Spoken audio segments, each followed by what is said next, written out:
اللہ تعالیٰ نے رمضان میں زوجہ کے قریب جانے سے صحابہ کو منع کیا تھا. بڑا دلچسپ واقعہ ہے. رمضان کی راتوں میں بھی زوجہ کے قریب جانے سے منع کیا تھا. ایک صحابی تھے, وہ رات میں کہیں چلے گئے. اب بڑے پریشان ہوئے, رسول اللہ صلی اللہ علیہ وسلم کے پاس آئے, عرض کیا یا رسول اللہ مجھ سے غلطی ہوئی, رمضان کی رات میں نے اپنی زوجہ کے قریب چلا. آپ نے فرمایا کیوں؟ وہ بڑا دلچسپ سا واقعہ ہے, بس بظاہر تھوڑا حیا کے خلاف بھی ہے لیکن اتنا بھی نہیں ہے. وہ کہہ رہے میری زوجہ کہیں پانی بھرنے کے لیے جا رہی تھی, ان کی پنڈلی کھلی تو میری نظر بیوی کی پنڈلی پر پڑی اور میں بس پاگل ہو گیا بیوی کے عشق میں. میں یہ اس لیے بیان کر رہا ہوں کہ جو لوگ نظر کی حفاظت کرتے ہیں وہ بیوی کے عشق میں پاگل ہوتے ہیں.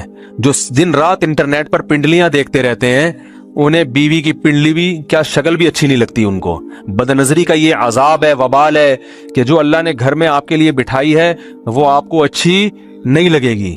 تو نظر کی حفاظت کیا کرو, اس سے آپ کو اپنی بیوی سے عشق ہوگا, محبت ہوگی. بات آ رہی ہے سمجھ میں؟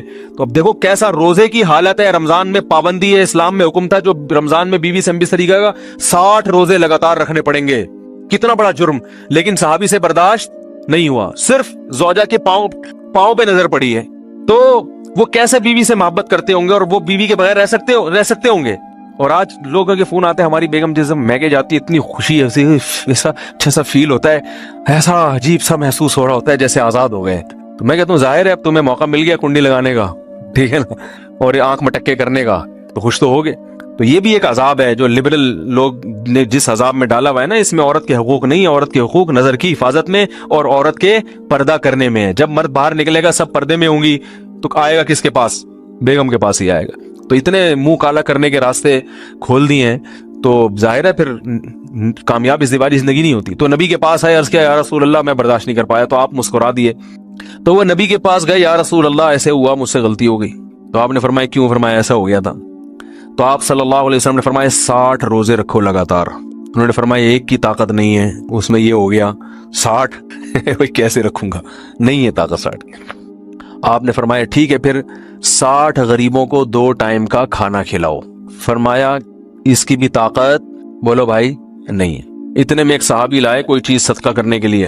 تو آپ نے فرمایا چلو اصل حکم تو یہی ہے کہ 60 روزے یا پھر 60 غریبوں کو کھانا, وہ نہیں تو چلو فی الحال ان کو تنبیہ کے لیے کچھ ان سے صدقہ کروا لیتا ہوں. فرمایا چلو یہ فلاں خیرات کی ایک چیز لے کر آئے ہیں, تم یہ لے کے غریبوں میں بانٹ دو. انہوں نے فرمایا مجھ سے زیادہ غریب پورے مدینہ میں بھائی کوئی بھی نہیں.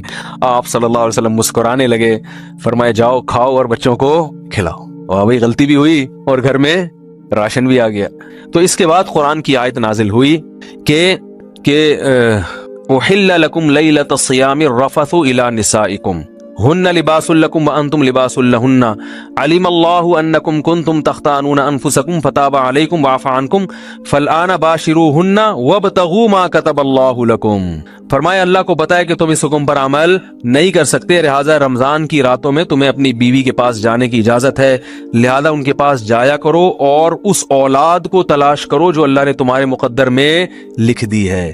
قرآن جہاں بھی بیوی سے ریلیشن قائم کرنے کی بات کرتا ہے اولاد کا ذکر لازمی کرتا ہے, یعنی تلاش کرو اس اولاد کو جو اللہ نے تمہارے لیے لکھ دی ہے. ما کتب اللہ لکم, ما کتب اللہ علیکم نہیں ہے. علا کا مطلب تمہارے خلاف, لکم کا مطلب تمہارے فائدے کے لیے. لام عربی میں نفع کے لیے آتا ہے, علا عربی میں ضرر اور نقصان کے لیے آتا ہے. فرمایا یہ نہیں کہ اس اولاد کو تلاش کرو جو بطور پینلٹی کے اللہ نے تمہارے متھے لگا دی ہے, جو اللہ نے تمہارے فائدے کے لیے لکھ دی ہے. اس سے پتہ چلتا ہے اسلام اولاد کی کثرت پہ کس قدر حریص ہے. بات آ رہی ہے اور بھی اس بارے میں آیتیں ہیں قرآن مجید کی, مگر میں اب زیادہ تفصیل میں نہیں جاؤں گا. کچھ آیتیں رہ گئی ہیں, کچھ احادیث رہ گئی ہیں, تو وہ انشاءاللہ پھر اگلے